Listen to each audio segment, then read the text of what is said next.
Hello everyone, welcome to the पाठशाला।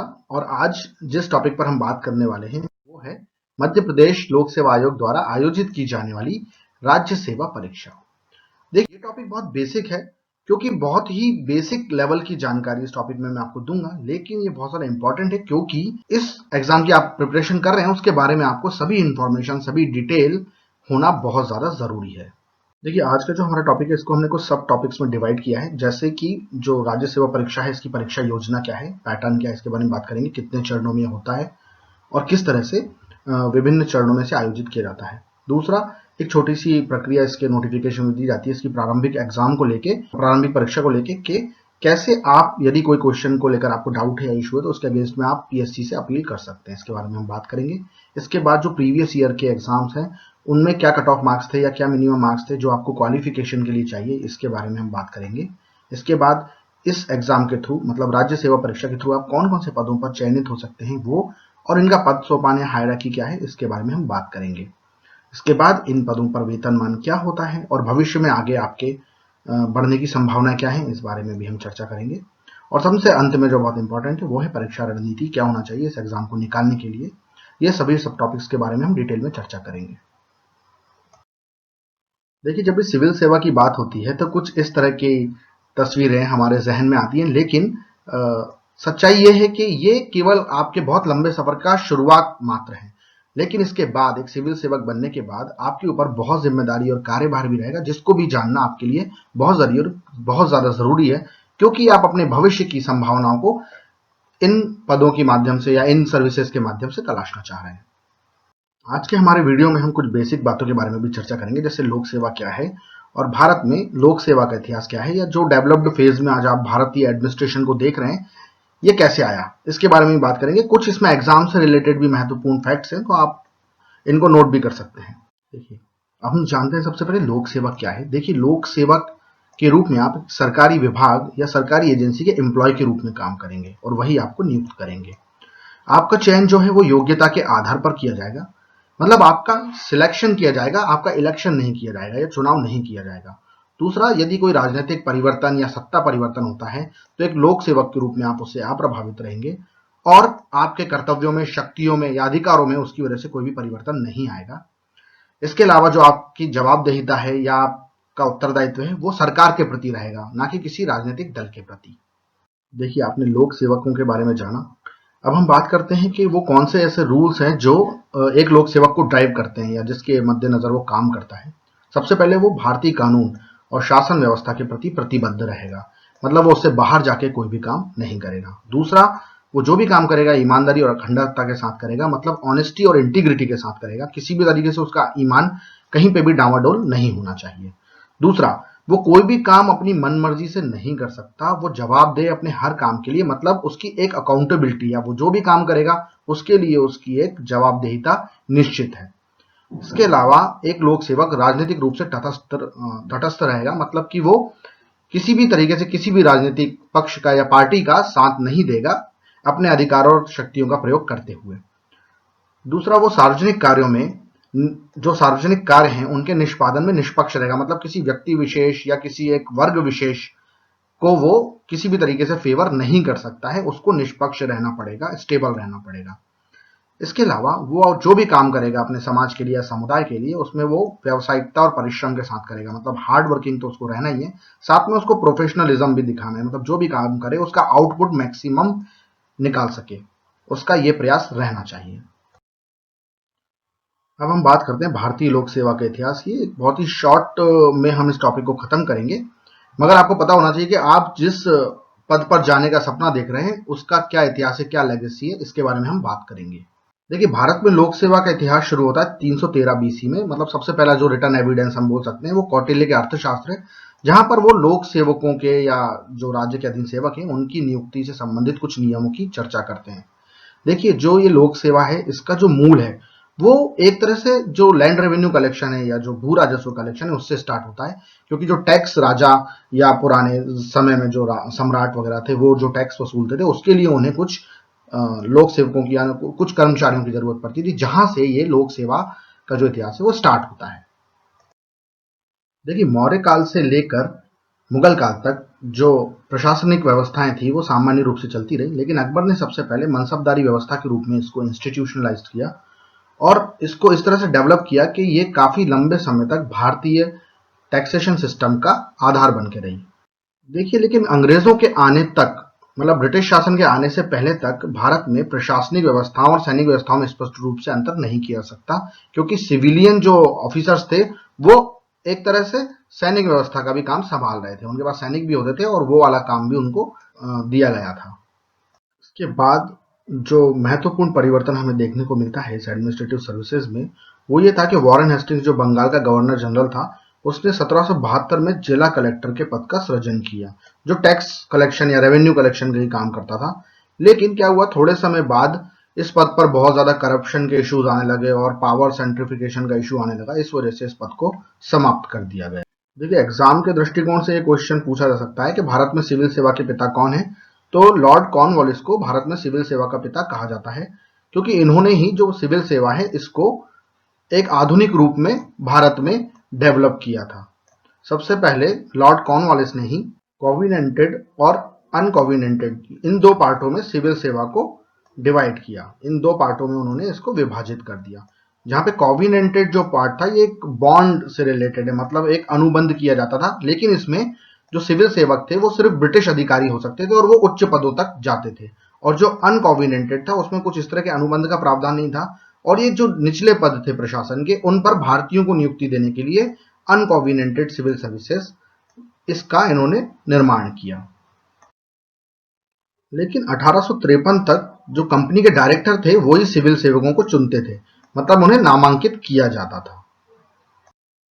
लेकिन 1853 में ब्रिटिश संसद के द्वारा इस नामांकन को समाप्त कर दिया गया और एक प्रतियोगी परीक्षा का प्रारंभ किया गया।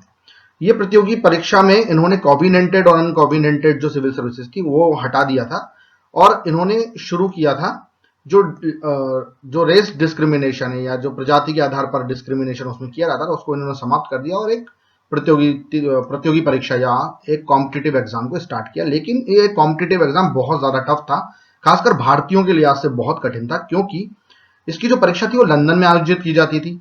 इसके अलावा इसका जो मीडियम था वो इंग्लिश मीडियम ही था, और इसके अलावा इसमें जो एंट्री एज थी, मतलब जो इसमें आपकी उम्र थी सबसे पहले जो इसमें प्रवेश करने की, वो थी 21 साल।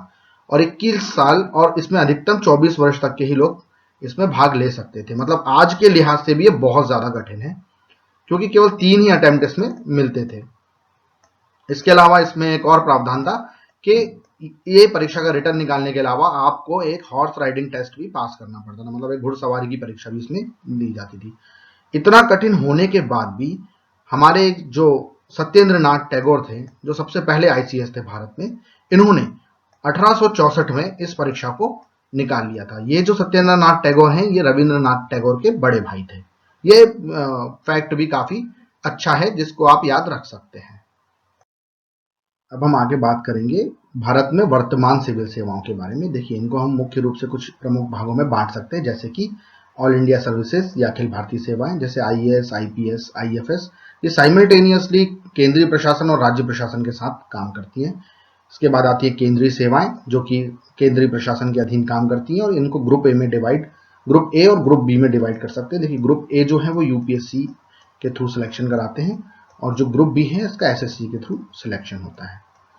इसके बाद जो आज का हमारा सब्जेक्ट है वो है लोक सेवा आयोग द्वारा आयोजित की जाने वाली राज्य सेवा परीक्षा, और यही इस टॉपिक का पार्ट है। मतलब हम राज्य स्तरीय जो सिविल सेवा है वो उनके बारे में ही हम बात करने वाले हैं, मध्य प्रदेश लोक सेवा आयोग द्वारा आयोजित की जाने वाली। तो अब हम आते हैं हमारे मेन टॉपिक पे, जो है मध्य प्रदेश लोक सेवा आयोग के द्वारा आयोजित की जाने वाली राज्य सेवा परीक्षा। देखिए, जो राज्य सेवा परीक्षा है इसके 3 मेजर पार्ट्स हैं। पहला है प्रारंभिक परीक्षा या प्रीलिम्स एग्जामिनेशन, दूसरा है मुख्य परीक्षा या मेंस एग्जामिनेशन, और तीसरा है साक्षात्कार या इंटरव्यू। सबसे पहले हम बात करेंगे प्रारंभिक परीक्षा के बारे में। जो प्रारंभिक परीक्षा है वो वस्तुनिष्ठ प्रकार की होती है, यानी इसमें ऑब्जेक्टिव टाइप के क्वेश्चन पूछे जाते हैं, और इसमें 2 क्वेश्चन पेपर होते हैं, 2 प्रश्न पत्र होते हैं। पहला प्रश्न पत्र होता है सामान्य अध्ययन या जनरल स्टडीज का, और दूसरा होता है सामान्य अभिरुचि परीक्षण या एप्टीट्यूड का। प्रत्येक प्रश्न पत्र 2 घंटे का होता है और इसमें कुल 200 मार्क्स होते हैं। इसके अलावा ये जो पेपर है वो केवल क्वालिफायर है, मतलब आपको मेंस देने के लिए इस एग्जाम को क्वालिफाई करना जरूरी होता है, और इसमें जो भी आपको नंबर्स मिलेंगे या मार्क्स मिलेंगे, इनको आपके फाइनल सिलेक्शन के लिए यूज नहीं किया जाएगा, मतलब अंतिम चयन में इनकी गणना नहीं की जाएगी। इसके अलावा जो आपका अंतिम चयन होगा या फाइनल सिलेक्शन होगा, उसका बेस होगा मुख्य परीक्षा और साक्षात्कार। देखिए, जो प्रारंभिक परीक्षा है इसमें सभी प्रश्न बहुविकल्पीय होंगे, मतलब मल्टी चॉइस क्वेश्चन दिए जाएंगे, और हर प्रश्न में आपको 4 विकल्प होंगे और आपको किसी एक ही विकल्प को इसमें से चुनना होता है। हर प्रश्न पर आपको 2 अंक हैं और कुल 100 प्रश्नों के इस तरह से 200 अंकों का ये पेपर होता है। इसमें कोई भी नेगेटिव मार्किंग नहीं है, नकारात्मक अंक नहीं है, मतलब कि आप 100% इसको अटेम्प्ट कर सकते हैं। आपको मतलब पूरे क्वेश्चन इसमें अटेम्प्ट करना ही है। इसके अलावा इसका जो मीडियम होता है वो हिंदी और इंग्लिश दोनों होता है। दोनों मीडियम के स्टूडेंट्स इस एग्जाम को दे सकते हैं। देखिए, एग्जाम के बाद एमपीपीएससी अपनी वेबसाइट पर एक आंसर की को अपलोड करता है, जो कि इसने प्री एग्जाम के लिए निकाली हुई होती है। एक उत्तर कुंजी को अपलोड किया जाता है और 7 दिन के अंदर कोई भी एस्पिरेंट जिसको ऐसा लगता है कि कोई क्वेश्चन में उसे इशू है या डाउट है, तो ये इसके अगेंस्ट में अपील कर सकता है। मगर अपील आपको सिर्फ ऑनलाइन ही करनी है, किसी और माध्यम से आप अपील नहीं कर सकते। और एक पोर्टल शुल्क जो इसके लिए निर्धारित किया एमपीपीएससी ने, वो आप इसको देकर अपनी अपील को कर सकते हैं। देखिए, अपील की प्रोसेस में आगे जो होता है उसके बारे में हम बात करते हैं। इसमें 2 तरह की चीजें होती हैं। एक, या तो जो आंसर की है इसमें करेक्शन कर दिया जाता है एमपीपीएससी के द्वारा, या फिर जो क्वेश्चन है जिस पे डाउट है उसको कैंसिल कर दिया जाएगा। तो सबसे पहले आंसर की में करेक्शन किस तरह से होगा कि यदि जो एमपीपीएससी ने अपने आंसर की में आंसर दिया है वो आंसर गलत है और उस क्वेश्चन का कोई और ऑप्शन सही है, तो ऐसी स्थिति में जो आंसर की है उसमें एमपीपीएससी करेक्शन कर देगा। इसके अलावा जो प्रश्न को कैंसिल करने का प्रोसेस है वो ये रहेगा कि यदि कोई भी ऐसा प्रश्न होता है जिसमें कोई भी ऑप्शन सही नहीं है, तो उस क्वेश्चन को कैंसिल कर दिया जाएगा। इसके अलावा यदि कोई ऐसा क्वेश्चन है जिसमें सही विकल्प एक से ज्यादा बार दिया गया है, मतलब उसमें एक से ज्यादा बार एक ही ऑप्शन को रिपीट कर दिया गया है, या उसमें एक से ज्यादा सही आंसर है, तो उस क्वेश्चन को कैंसिल कर दिया जाएगा। और तीसरा प्रोसेस ये है कि यदि हिंदी और अंग्रेजी जो अनुवाद है क्वेश्चन का, इसमें अंतर होता है और एक दूसरे से बहुत ज्यादा डिफरेंट होता है, मतलब बिल्कुल अलग ही एक वो निकलता है, अनुवाद निकलता है, तो उस स्थिति में इस प्रश्न को भी रद्द कर दिया जाए। एमपीपीएससी द्वारा मुख्य परीक्षा के लिए 15 गुना उम्मीदवारों को चयनित किया जाता है प्रत्येक श्रेणी में। इसके बाद यदि मान लीजिए कि कोई 2 व्यक्ति जो सेम ही श्रेणी के हैं और वह कट ऑफ क्लियर कर लेते हैं, लेकिन उनके जो मार्क्स हैं वो समान है प्री में, तो इसलिए उन दोनों को मुख्य परीक्षा के लिए पात्र माना जाएगा, मतलब वो दोनों ही लोग जाके मुख्य परीक्षा दे सकते हैं। इसके बाद जो मुख्य परीक्षा है उसमें चयन के लिए आपको प्री में, अगर आप अनारक्षित श्रेणी में या अनरिजर्व्ड कैटेगरी में आते हैं तो आपको 40% मार्क्स चाहिए, और यदि आप रिजर्व कैटेगरी में हैं तो आपको मिनिमम 30% मार्क्स चाहिए। इसके अलावा जो एप्टीट्यूड का पेपर होता है, जो सेकंड पेपर होता है, ये पेपर केवल क्वालिफाइंग है और जो कट ऑफ है उसमें इसका जो है कैलकुलेशन नहीं किया जाता है। इसमें आप जो भी नंबर लाएंगे उसको कट ऑफ में कैलकुलेट नहीं किया जाएगा, ये केवल क्वालिफाइंग इसका रोल रहेगा। देखिए, अब अगर हम कुछ पिछले सालों के कट ऑफ मार्क्स की बात करें प्री एग्जाम की, तो सबसे पहले आप देखिए अनरिजर्व कैटेगरी में 2015, 16, 17 और 18 के आंकड़े हैं हमारे पास में। तो जो मेल हैं अनरिजर्व कैटेगरी के और ये फीमेल, इसमें जो 2015 में कट ऑफ है वो 156 है मेल का और 148 फीमेल के लिए। वहीं 16 में 162 और 156, और 2017 में 138, 126 और 2018 में 138 और 128 है। आप देखेंगे स्लाइटली एक डिक्लाइन दिखेगा आपको कट ऑफ में, मतलब यहाँ पे ये हम अंदाज लगा सकते हैं जो क्वेश्चन का लेवल है, क्वेश्चन पेपर का लेवल है, वो थोड़ा सा बढ़ रहा है। इसलिए आपको ज्यादा मेहनत की जरूरत है। कट ऑफ अपना आपको कट ऑफ भी ज्यादा, आपको मार्क्स भी अपने ज्यादा लाने ताकि आप कट ऑफ को क्लियर कर पाए। इसके अलावा अगर हम दूसरी कैटेगरी, देखिए अगर हम ओबीसी की बात करते हैं तो ओबीसी में भी वही सेम पैटर्न आपको देखने को मिलेगा। देखिए ये जो डिटेल्स है कट ऑफ की, ये हम एक पीडीएफ भी अपलोड कर देंगे जिसको आप डाउनलोड करके सारी चीजें डिटेल में ले सकते हैं, क्योंकि वीडियो ज्यादा लंबा ना हो जाए, इसलिए एक एक क्राइटेरिया के बारे में बताना संभव नहीं है। इसके अलावा अगर आप देखें एससी कैटेगरी के कट ऑफ, तो यहाँ पर भी यही डिक्लाइनिंग फेज दिख रहा है आपको। और इसके बाद एसटी कैटेगरी, ये देखिए अब हम बात करेंगे राज्य सेवा परीक्षा की मुख्य परीक्षा के बारे में, जो कि इसका सेकेंड फेज है। जो मुख्य परीक्षा है इसमें 6 प्रश्न पत्र होते हैं। इसमें से पहले से लेकर जो चौथा प्रश्न पत्र है ये सामान्य अध्ययन का होता है। इसको सामान्य अध्ययन 1, 2, 3 और 4 पार्टों में डिवाइड किया गया है। इनमें से जो चारों प्रश्न पत्र हैं इनका जो समय है वो 3 घंटे है, और जो पहले 3 प्रश्न पत्र हैं इसमें हर एक में 300 मार्क्स हैं, और जो लास्ट है चौथा नंबर का इसमें 200 मार्क्स हैं। और ये जो चारों हैं ये हिंदी और अंग्रेजी दोनों ही माध्यमों में आयोजित किए जाते हैं। इनमें जो ये 4 प्रश्न पत्र इसमें ट्रेडिशनल सब्जेक्ट्स को शामिल किया गया है। इसमें जो पहला प्रश्न पत्र इसमें इतिहास और भूगोल है, जो दूसरा प्रश्न पत्र है इसमें राजनीति, अर्थशास्त्र और समाजशास्त्र है। इसके अलावा जो तीसरा प्रश्न पत्र इसमें विज्ञान और तकनीकी है, और जो चौथा प्रश्न पत्र इसमें कुछ नए सब्जेक्ट्स शामिल किए गए हैं जैसे दर्शन शास्त्र और मनोविज्ञान, और इसके अलावा लोक प्रशासन। इसके अलावा जो पांचवा और छठा प्रश्न पत्र है ये केवल हिंदी माध्यम में आयोजित किया जाता है। पांचवा प्रश्न पत्र होगा सामान्य हिंदी और व्याकरण का, और जो कि 3 घंटे का होगा, और इसमें 200 अधिकतम अंक होंगे। और जो छठा प्रश्न पत्र वो हिंदी निबंध और प्रारूप लेखन का होगा, जो कि 2 घंटे का होगा, और इसमें 100 मार्क्स होंगे। इस तरह से कुल मेंस एग्जाम में 1400 मार्क्स रहेंगे। देखिए, मुख्य परीक्षा का जो सामान्य अध्ययन 1 और सामान्य अध्ययन 2 ये प्रश्न पत्र हैं, ये दोनों सेम पैटर्न पर होते हैं, और इन दोनों में ही अधिकतम 300 अंक होते हैं, और इन दोनों को 2 भागों में बांटा जाता है, एक खंड आ और एक खंड बा, और इन दोनों को 150 नंबर में डिवाइड किया गया है। इस तरह से टोटल मार्क्स 300 हो जाते हैं। देखिए, जैसा कि हमने बताया कि इसमें खंड आ और बा रहते हैं, और दोनों में 150 नंबर रहते हैं, और इस प्रत्येक खंड में 5 इकाइयां होती हैं, और प्रत्येक इकाई को 30 अंक दिए गए हैं। इस तरह से प्रत्येक खंड में 5 इकाइयों में 30 अंक के हिसाब से हर एक खंड में 150 मार्क्स होते हैं। देखिए, फर्स्ट और सेकंड पेपर की जो ये इकाई है एक, जिसमें 30 मार्क्स होते हैं, इसमें 3 तरह के प्रश्न पूछे जाते हैं। एक है अति लघु उत्तरीय प्रश्न, दूसरे प्रकार के हैं लघु उत्तरीय प्रश्न, और तीसरे प्रकार के हैं दीर्घ उत्तरीय प्रश्न। इन तीनों तरह के प्रश्नों को हम मार्क्स वाइज एक बार देख लेते हैं। सबसे पहले आते हैं अति लघु उत्तरीय प्रश्न, और ये प्रत्येक इकाई में 3 प्रश्न होते हैं, और हर एक प्रश्न पर 3 अंक होते हैं। इस तरह से कुल 9 अंक होते हैं अति लघु उत्तरीय प्रश्न के। इसके बाद आते हैं लघु उत्तरीय प्रश्न, जो कि 2 प्रश्न होते हैं और हर एक पर 5 अंक दिए जाते हैं। इस तरह से कुल 10 अंकों के 2 प्रश्न होते हैं। और तीसरे होते हैं दीर्घ उत्तरीय प्रश्न। दीर्घ उत्तरीय प्रश्न सिर्फ एक पूछा जाएगा, जो कि 11 अंकों का रहेगा। इस तरह से कुल 11 अंक रहेंगे, इसलिए प्रत्येक इकाई में इस हिसाब से 11, 10 और 9 कुल 30 मार्क्स होते हैं। देखिए, जो अति लघु उत्तरीय प्रश्न है इनका जो उत्तर है वो आपको 10 शब्दों में या एक पंक्ति में देना होता है। जो लघु उत्तरीय प्रश्न है इनका उत्तर आपको 50 शब्दों में या फिर 5 से 6 लाइन में देना होता है, और जो दीर्घ उत्तरीय प्रश्न है इसको आपको 200 शब्दों में आंसर करना रहेगा। अब इस तरह यदि हम प्रश्न पत्र 1 और 2 इन दोनों की बात करें कि टोटल कितने प्रश्न आएंगे, तो हर एक प्रश्न पत्र में 30 अति लघु उत्तरीय प्रश्न आएंगे, जो होंगे टोटल 90 मार्क्स के।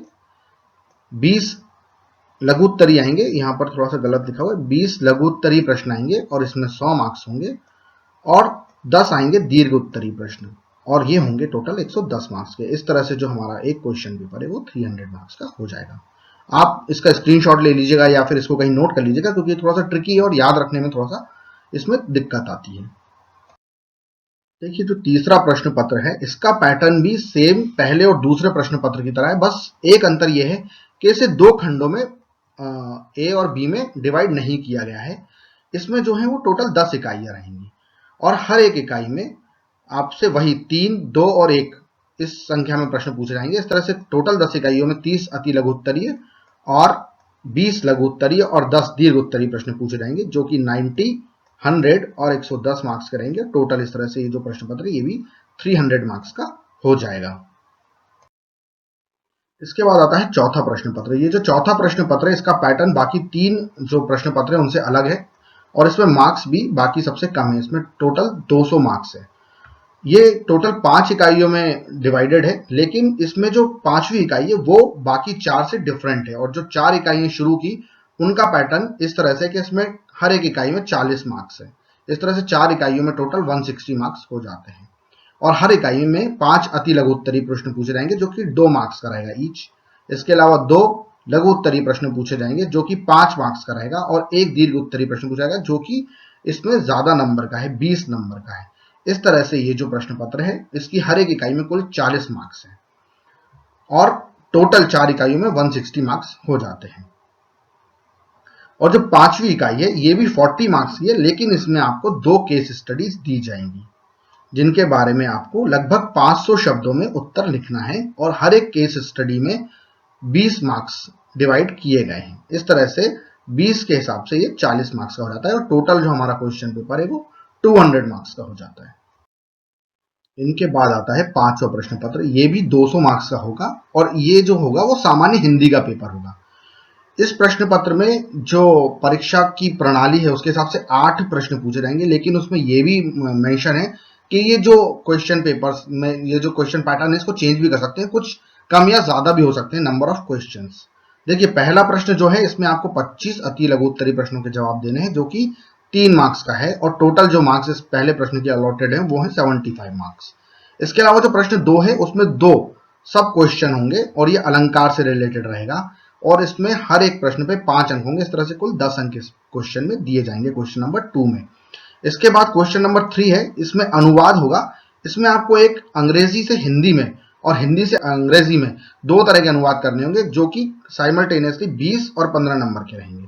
इसके बाद चौथे नंबर पे आता है व्याकरण का प्रश्न और इसमें 20 मार्क्स टोटल रहेंगे। फिर 5वां जो प्रश्न है वो प्रारंभिक व्याकरण और शब्दावली से रिलेटेड है और इसमें भी 20 मार्क्स रहेंगे। इसके बाद आएगा आपका अपठित गद्यांश, इसमें भी 20 मार्क्स का प्रश्न रहेगा। इसके बाद पल्लवन से संबंधित प्रश्न है जो 7वें नंबर का प्रश्न है और इसमें 10 मार्क्स रहेंगे। और सबसे लास्ट में आपको करना है गद्यांश संक्षेपण 8वें नंबर का जो प्रश्न है उसमें, और इसमें आएंगे आपको 10 मार्क्स। इस तरह से टोटल जो मार्क्स रहेंगे वो रहेंगे 200। इसके बाद आता है हमारा 6वां पेपर जिसमें होंगे टोटल 100 मार्क्स। ये पेपर रहेगा हिंदी निबंध का। इसमें जो पहला प्रश्न आएगा वो उसमें आपको निबंध लिखना होगा और इसकी जो शब्द सीमा रहेगी वो 1000 शब्द रहेगी और इसमें टोटल जो मार्क्स अलॉटेड है वो है 50। इसके बाद आएगा प्रश्न नंबर 2 जिसमें कि आपको समसामयिक समस्या और उसके निदान से संबंध में लेख लिखना होगा। इसमें टोटल जो आपकी शब्द सीमा है वो 500 है और 25 इसमें अंक दिए गए हैं। इसके बाद जो तीसरा प्रश्न है इसमें 2 सब क्वेश्चन भी रहेंगे जो कि 25 नंबर का रहेगा हर एक, और इसमें जो शब्द सीमा है वो 250 रहेगी और इसमें आपको प्रारूप लेखन करना होगा। देखिए अब हम बात करेंगे मुख्य परीक्षा जो है उसका कट ऑफ के बारे में। देखिए 2018 का कट ऑफ है और इसमें जो सबसे कम मार्क्स जिन पर डिप्टी कलेक्टर पे मतलब सबसे उच्च पद पर जो सिलेक्शन हुआ है वो अनरिजर्व कैटेगरी में 946 नंबर पर हुआ है, फीमेल में 954 है, एससी में 913 है, फीमेल में 925 है, एसटी मेल में 845 है और फीमेल में 846 है, ओबीसी में 942 है और फीमेल में 954 है। और इसके अलावा जो अगर हम सबसे कम मार्क्स पर किसी चयन की बात करें तो वो हमें दिखता है सहायक जेल अधीक्षक जो कि अनरिजर्व्ड में 887 पे हुआ है और एससी में 851, 850 और एसटी में 778, 771। अगर आप देखें तो सबसे उच्च पद पर और जो सबसे कम मार्क्स में जो सिलेक्शन हुआ उसमें बहुत ज्यादा अंतर नहीं है, मतलब 60 अगर देखा जाए तो 60 मार्क्स का भी अंतर यहाँ पर हमें दिखाई नहीं देता है। मतलब बहुत ज्यादा वेरिएशन सिलेक्शन में नहीं है। मतलब कि ये सब जो आप देख रहे हैं अंतर, इसमें आपको बहुत ज्यादा मेहनत करने की जरूरत है क्योंकि इस लेवल से इस लेवल तक बहुत ज्यादा डिफरेंस नहीं है। देखिए ये सबसे उच्च पद जो एमपीपीएससी के द्वारा सेलेक्ट किए जाते हैं अपनी राज्यसभा परीक्षा में, उसमें उप जिला अध्यक्ष की बात करें, उप पुलिस अधीक्षक की बात करें, अधीक्षक जिला जेल की बात करें, आबकारी अधिकारी, वाणिज्य कर अधिकारी, जिला पंजीयक। अब देखिए बहुत ज्यादा अंतर नहीं है। जैसे कि अगर आप जिला पंजीयक की बात करें तो उनमें सबसे अंतिम जो कैंडिडेट है वो 945 पर सिलेक्ट हुए और वहीं जो डिप्टी कलेक्टर की पोस्ट है उस पर 946 में सिलेक्ट हुए, मतलब एक ही मार्क्स का अंतर है यहाँ पर। इसके अलावा अगर आप जिला आबकारी अधिकारी देखें तो वहां पे भी ये सेम कंडीशन आपको देखने को मिलेगी। इस तरह से कह सकते हैं कि जो उच्च पद है इन पे बहुत ज्यादा कंपटीशन है और आपको बहुत मेहनत करनी पड़ेगी इस लेवल से इस लेवल तक आने के लिए। मतलब यहाँ पर एक नंबर, यदि एक नंबर और आ जाता है इनका या 2 नंबर आते तो ये शायद आज पहले नंबर के पद पे सिलेक्ट हो जाते। देखिए अगर हम निचले पदों की बात करें तो वहां पे भी सेम यही सिचुएशन देखेगी। देखिए 888, 898, 887, यहाँ पर भी सेम वही पोजीशन। देखिए 851, 856, 851, 858, 70, 854, मतलब बहुत ज्यादा वेरिएशन कहीं भी आपको ऊपर से नीचे तक इसमें देखने को नहीं मिलेगा। मतलब बहुत ही कम वेरिएशन में सारे पद आ जा रहे हैं यहाँ पर। देखिए इसके बाद मुख्य परीक्षा का तीसरा चरण है साक्षात्कार, जो कि टोटल 175 मार्क्स का होता है और साक्षात्कार से रिलेटेड एक इंडिविजुअल वीडियो हम आपके लिए लेकर आएंगे और वो वीडियो आप जरूर देखिएगा। उसमें आपको साक्षात्कार से संबंधित संपूर्ण जानकारी अलग से दी जाएगी। देखिए, अगर हम विभिन्न पदों की बात करें जिनका चयन इस परीक्षा के माध्यम से किया जाता है, तो बहुत बड़ी लिस्ट है इसकी। मुख्य रूप से क्लास 2 और क्लास 3, ये जो दो पद हैं, इनके ऊपर चयन इस परीक्षा के द्वारा किया जाता है। जैसे कि डिप्टी कलेक्टर का पोस्ट है, इसके अलावा डीएसपी का पोस्ट है, स्टेट अकाउंट सर्विस है, सेल्स टैक्स ऑफिसर है, डिस्ट्रिक्ट एक्साइज ऑफिसर है।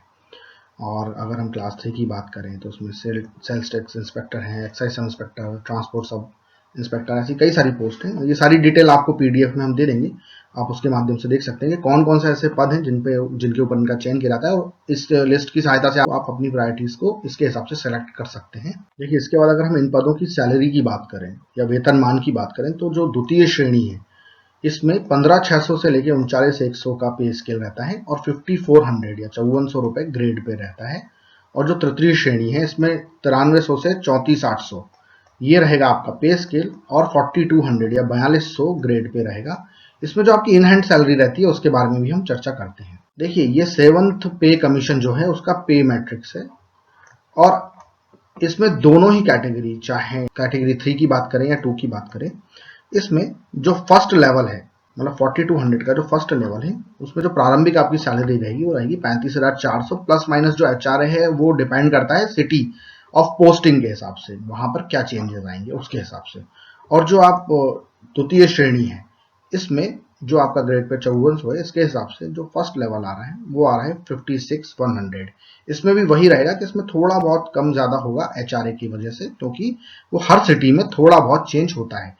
तो ये आपकी प्रारंभिक सैलरी रहेगी यदि आप पीएससी की राज्य सेवा परीक्षा के द्वारा सिलेक्ट होते हैं इन दोनों में से किसी भी श्रेणी के पदों पर। देखिए, अगर हम इन पदों पर भविष्य की बात करें, भविष्य की संभावना की बात करें या प्रमोशन पॉलिसीज की बात करें, तो इसमें दोनों तरह के ऑप्शंस रहते हैं। आप इंटरनल एग्जाम्स के द्वारा भी, जो डिपार्टमेंटल एग्जाम्स हैं उनके थ्रू भी प्रमोट हो सकते हैं, और कई बार डिप्लॉयमेंट के थ्रू भी आप दूसरे जो विभाग हैं उनमें जाते हैं, कई उच्च पदों पर भी जाते हैं। जैसे कि अगर आप डिप्टी कलेक्टर के पद की बात करें तो इसमें प्रमोशन के द्वारा आगे जाके आईएएस बना जा सकता है। यदि आप डीएसपी की बात करें तो इसमें भी संभावना है कि आप आगे जाके आईपीएस बने। इसके अलावा जो बाकी के जो पद हैं इसमें इसमें भी कई सारे डिपार्टमेंटल एग्जाम के थ्रू आप आगे जा सकते हैं, और धीरे धीरे सेवा क्षेत्र है इसमें आप आगे बढ़कर विभिन्न उच्च पदों को पा सकते हैं। देखिए, यदि हम इस एग्जाम के लिए यदि परीक्षा रणनीति की बात करें तो सबसे पहले ये जानना जरूरी है कि कोई भी एक ऐसी वन स्टॉप रणनीति या स्ट्रैटेजी नहीं है जिसको आप इस एग्जाम को क्वालिफाई कर सकें। देखिए, हर एक व्यक्ति को अपनी खुद की एक रणनीति बनानी होती है, तभी वो उस एग्जाम को या किसी भी उसका जो गोल है उसको वो पा सकता है। अगर हम कुछ बेसिक पॉइंट्स की बात करें जो कि एक तरह से कह सकते हैं यूनिवर्सली एप्लीकेबल हैं, तो कुछ पॉइंट्स वो हैं जिन पर हम चर्चा कर सकते हैं जिससे आप अपनी जो तैयारी है उसको बूस्ट अप कर सकते हैं, क्योंकि अंत में सभी कुछ आपके ऊपर डिपेंड करता है।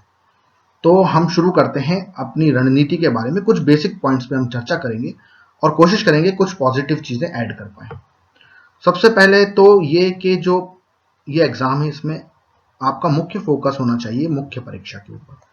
इसके पीछे दो रीजन है। पहला तो ये कि यही वो एग्जाम है जिसके मार्क्स आपके फाइनल सिलेक्शन के लिए काउंट होते हैं, और दूसरा ये कि जब आप मुख्य परीक्षा की तैयारी करेंगे तो इसके साथ साथ आप प्रारंभिक परीक्षा को भी काफी हद तक कवर कर लेंगे। ये बात अलग है कि दोनों का पैटर्न अलग है, ये डिस्क्रिप्टिव लेवल की परीक्षा है, वो फैक्चुअल है और ऑब्जेक्टिव है, लेकिन फिर भी ऐसी कई सारे सब्जेक्ट्स हैं जिसमें मैक्सिमम पार्ट आप इसमें कवर सकते हो।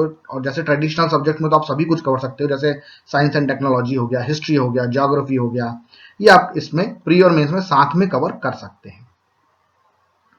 दूसरा, आपको अपने बेसिक कॉन्सेप्ट जो है वो मजबूत करने होंगे। इसके लिए आप एनसीईआरटी को जरूर पढ़ें, क्योंकि इससे आप बेसिक जो इंफॉर्मेशन है उसको अपनी स्ट्रांग बना सकते हैं। जब तक आपके बेसिक्स क्लियर नहीं होंगे आप थोड़ा सा हायर लेवल पे जाके तैयारी नहीं कर पाएंगे। इसलिए बहुत जरूरी है कि आप अपने बेसिक कॉन्सेप्ट जरूर ठीक करें, और इनके लिए आप जो बेसिक बुक्स हैं, टेक्स्ट बुक है एनसीईआरटी की, इनको जरूर पढ़ें। 6 से 12 तक की एनसीईआरटी कुछ सब्जेक्ट्स के लिए, जैसे ज्योग्राफी के लिए, हिस्ट्री के लिए है, और हायर लेवल के लिए जैसे 10th की है, 11th की, 12th की, पॉलिटी के लिए, इकोनॉमी के लिए और साइंस के लिए, इसके लिए आप हायर लेवल की बुक्स को रेफर करें। इसके अलावा एक बहुत जरूरी चीज ये है कि आप पुराने पेपर्स का एनालिसिस जरूर करें। उसके पीछे रीजन ये है कि जब तक आपको ये नहीं पता होगा कि एग्जाम में क्या पूछा जाता है या एग्जाम क्या डिमांड करता है, तब तक आप उसकी तैयारी नहीं कर पाएंगे, क्योंकि उसकी डिमांड को सेटिस्फाई करने के लिए जरूरी है कि आपको पता होना चाहिए कि आखिर वो डिमांड है क्या। तो पुराने पेपरों से तैयारी करके आप बहुत कुछ जान पाएंगे कि आखिर कोई भी पेपर में जो क्वेश्चन आ रहा है या कोई भी टॉपिक अगर पूछा जा रहा है बार बार, तो वो क्यों पूछा जा रहा है। इससे आपको बहुत अच्छा एक आइडिया लग जाएगा और आप एक सिलेक्टिव स्टडी कर पाएंगे। मतलब आप भटकेंगे नहीं, कंफ्यूज नहीं होंगे और बहुत सिलेक्टिव तरीके से आप इस एग्जाम की तैयारी कर पाएंगे यदि आप पिछले पेपर्स को प्रॉपर वे में एनालाइज करते हैं। इसके अलावा एक चीज बहुत जरूरी है जो बहुत सारे लोग मिस करते हैं, वो है आंसर राइटिंग की प्रैक्टिस। होता क्या है कि आप बहुत मेहनत करके प्री निकाल लेते हैं, आपने मेंस की भी अच्छी तैयारी की, मगर आप प्रॉपर वे में एक आंसर नहीं लिख पाते हैं।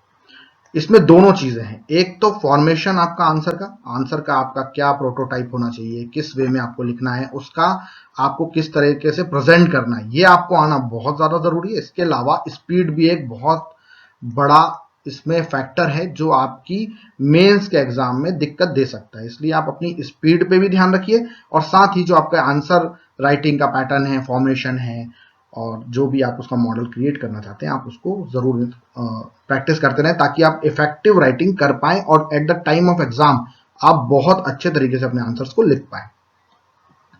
इसके अलावा एक जरूरी चीज है कि आप समाचार पत्र पढ़ें। क्या होगा कि आप अपने आंसर में अगर कोई चीज कोट करना चाहेंगे या कोई चीज रिलेट करना चाहेंगे आज के टाइम से, कंटेम्प्रेरी टाइम से, तो आप वो समाचार पत्र पढ़ने की या न्यूज़पेपर पढ़ने की आदत से बहुत बेहतर तरीके से कर पाएंगे, क्योंकि इसमें जो न्यूज है वो कंटेम्प्रेरी है और आपका जो सिलेबस है वो एक फिक्स्ड सिलेबस है।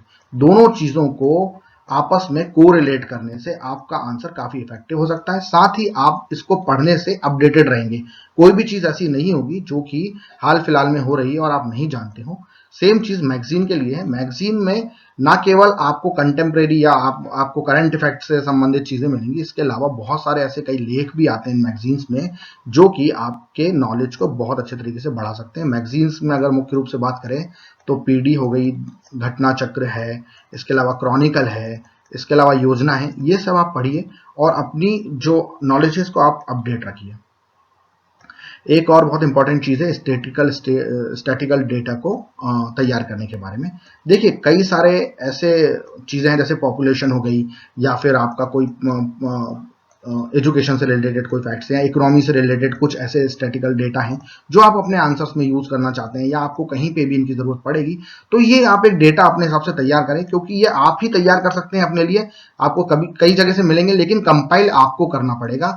इस वे में कंपाइल करना पड़ेगा आपको कि आपके काम वो आए और आप उन्हें समझ पाएं प्रॉपर वे में और सही तरीके से यूज कर पाएं, क्योंकि डेटा तो आपको बहुत सारा मिल जाएगा लेकिन उसका कंपाइलेशन, उसको याद रखना और उसको मैनेज करना, ये आपका काम है। और अब जब भी आप अपने आंसर राइटिंग में कोई भी डेटा का यूज करते हैं जो कि ऑथेंटिक होता है, तो सिंपली आपके आंसर राइटिंग को बहुत ज्यादा एक इफेक्टिव बनाता है, बहुत ज्यादा वो एक प्रेजेंटेबल रहेगा। इसलिए आपके लिए जरूरी है कि आप ये डेटा का यूज जरूर करें। इसके साथ एक चीज ये भी है कि इस डेटा के साथ आप मैप, चार्ट्स और डायग्राम के साथ स्टडी करें। मतलब यदि आप कहीं पर फ्लो चार्ट डालना चाहते हैं या आप कोई एक को रिलेशन दिखाना चाहते हैं, कोई हायरार्की दिखाना चाहते हैं या आप कोई प्रोसेस को समझाना चाहते हैं, तो आप ये डायग्राम, चार्ट्स और मैप इनकी तैयारी करें, इनको थोड़ा सा ड्रॉ करने की वजह डालें। It will make your answer more effective. ये बहुत मदद करेगा आपको अपने आंसर को थोड़ा पावरफुल बनाने। देखिए दूसरी चीज एक ये है जो सिलेबस है, इसके बारे में हमने अभी तक कोई बात नहीं करी, क्योंकि इसके बारे में हम आपको सेपरेट वीडियो में पूरा प्रॉपर वे में समझाएंगे कि सिलेबस क्या है और कैसे उसकी एक एक जो सब्जेक्ट, एक एक टॉपिक उसकी तैयारी करना है, उसके बारे में हम आपको इफेक्टिवली बताएंगे। मगर आज की तारीख में जो हम ये परीक्षा रणनीति की बात करें उसमें सिलेबस की जानकारी होना आपको बहुत जरूरी है, क्योंकि ये आपका मेन फ्रेम है। इसके ऊपर चल के ही आप अपने प्रॉपर वे में तैयारी को कर पाएंगे। आपको क्या पढ़ना है, क्या नहीं पढ़ना है, ये यहीं से पता चलेगा आपको। तो आप सिलेबस को बहुत अच्छे से एनालाइज करें, उसमें कौन कौन से टॉपिक्स हैं और इस सिलेबस को आप कोरिलेट करें पिछले पेपर के एग्जाम से। इसमें आपको एक चीज ये जरूर पता चल जाएगी कि कौन सा ऐसा टॉपिक है जिससे बहुत क्वेश्चन पूछा जाता है और ऐसा कौन सा टॉपिक है जिससे कम क्वेश्चन पूछा जाता है और कौन सा ऐसा टॉपिक है जिससे क्वेश्चन नहीं के बराबर पूछा जा सकता है। तो इससे आपको सिलेक्टिव तैयारी करने में बहुत ज्यादा मदद मिलेगी। इसके अलावा जहां पे हमने ये दो बात की थी, मैगजीन और समाचार पत्र, इसके साथ हमने यहाँ पे लिखा है कीप योर सेल्फ अपडेटेड।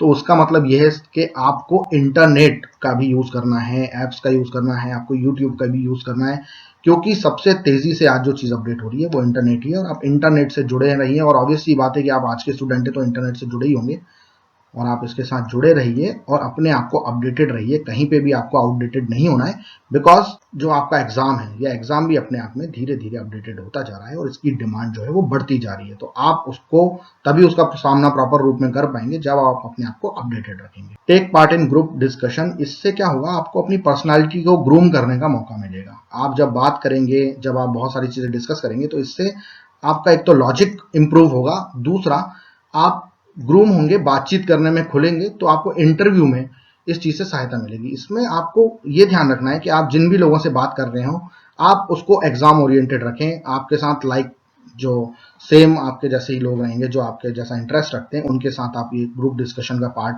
बनिए, और आप अपने आपकी जो कम्युनिकेशन स्किल्स हैं, जो आपकी ग्रूमिंग स्किल्स हैं, इनको आप अपडेटेड करिए, उनको आप सुधारें। तो ये आपको आगे बहुत ज्यादा काम आएगी इंटरव्यू के टाइम पे। इसके अलावा मॉक टेस्ट बहुत सारे अवेलेबल हैं, और आप जितने भी मॉक टेस्ट लगाएंगे, इसमें आप हमेशा क्वालिटी का जरूर ध्यान रखिए, क्योंकि क्या है कि मॉक टेस्ट के नाम से आजकल बहुत सारी फालतू की चीजें भी अवेलेबल हैं, मगर आपको सिर्फ वही चुनना है जो सच में क्वालिटी वाइज प्रॉपर हो और जो आपके एग्जाम की जो डिमांड है उसको पूरा करते हो। तो ये आप सिलेक्टिव बेस पर मॉक टेस्ट लगाते रहिए, जिससे कि आपकी तैयारी को एक धार मिलती रहेगी। और लास्ट बट नॉट लीस्ट, आप फोकस्ड रहें और कॉन्फिडेंट रहें, और कंफ्यूज ना हो। कंफ्यूज इसलिए ना हो क्योंकि आपको सैकड़ों तरह का मटेरियल, हजारों तरह का मटेरियल हर जगह मिलेगा, हर जगह अवेलेबल है, मगर ये हर चीज काम की नहीं है, और इससे आप कंफ्यूज ही होंगे। इसलिए जरूरी है कि आप फोकस्ड रहें और कॉन्फिडेंट रहें, और केवल वही चीज चुनें जो कि आपके एग्जाम में काम आए। इसलिए बहुत ज्यादा परेशान होने की, कंफ्यूज होने की जरूरत नहीं है। आप जो भी चीज चूज करें, पहले उसे खत्म करें, तभी आप नेक्स्ट टॉपिक पे जाएं, नेक्स्ट मटेरियल पे जाएं। आप पहले अपने फर्स्ट टास्क को कंप्लीट करें, then after you have to go for next task. तो ये कुछ ऐसे बेसिक पॉइंट्स हैं जिनको फॉलो करके आप अपनी स्टडी को बूस्ट अप कर सकते हैं। तो आज का हमारा वीडियो यहीं पर खत्म होता है। तो आपको वीडियो कैसा लगा आप जरूर इसको बताइएगा, आपने कमेंट कीजिएगा, और यदि आपको कोई डाउट है या आप कोई क्लैरिफिकेशन चाहते हैं तो आप हमें पर्सनल मैसेज भी कर सकते हैं। इसके अलावा आप हमारे वीडियो को लाइक करें और कमेंट करें, और हमारे चैनल को सब्सक्राइब जरूर करें। Thank you very much. Next video में हम सिलेबस के बारे में और एग्जाम की तैयारी से रिलेटेड मटेरियल के बारे में, मतलब बुक्स और मैगजीन्स के बारे में बात करेंगे। तब तक के लिए गुड बाय, और आप हमारे चैनल को जरूर सब्सक्राइब कीजिएगा।